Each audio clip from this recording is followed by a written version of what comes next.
Number 150 જ્ઞાની જ્ઞાની ગુરુદેવ મારા જ્ઞાની છે, ગુરુદેવ મારા જ્ઞાની છે, ગુરુદેવની જીવન કળા અંતરથી પીછાણી છે, ગુરુદેવની જીવન કળા અંતરથી પીછાણી છે।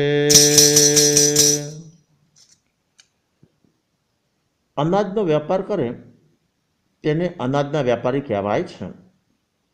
કાપડનો વેપાર કરે તો કાપડના વેપારી કહેવાય, કટલેરીનો વેપાર કરે તો કટલેરીના વેપારી કહેવાય, અને કાલા કપાસનો વેપાર કરે ને તો કાલા કપાસના વેપારી કહેવાય ખરું।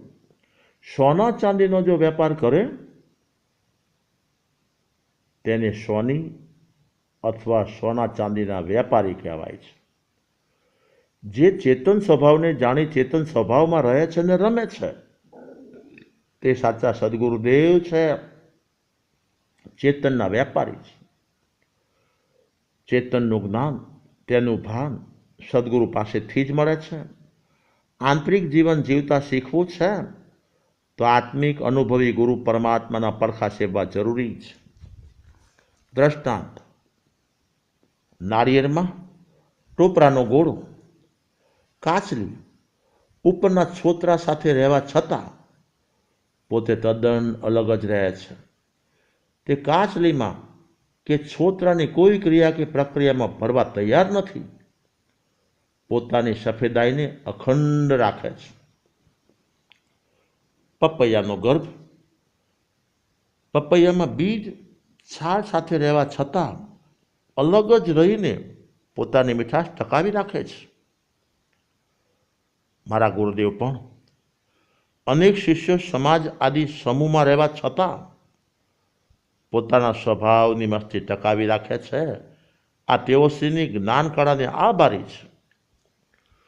પૂજનીય ગુરુદેવ દેહરૂપી નગરીમાં વસવા છતાં અનેક ઉદયગત પ્રકૃતિની વિવિધ અસરોની છાયામાં આવ્યા વગર આત્મિક સ્વભાવની શુદ્ધિ સતત જાળવવા પ્રયત્નશીલ રહે છે। ઇન્દ્રિયોને એના વિષયોની વચ્ચે વસવા છતાં અતિન્દ્રિયની મોજ માણવી ચૂકતા નથી।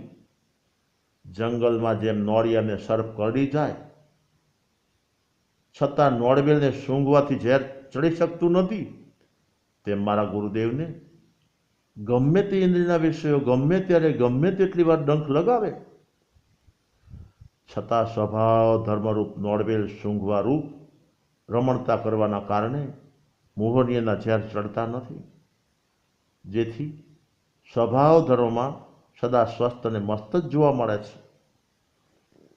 જેણે મોહનીય કર્મનો ક્ષયક્ષમ કર્યો છે એવા સંતો ચાલવા થતાં ચાલતા નથી, બેસવા છતાંય બેસતા નથી, ઊભા રહેવા છતાંય ઊભા રહેતા નથી, સૂવા છતાંય સૂતા નથી। આગમકારો કહે છે મુનિનો થયા જાગરણથી।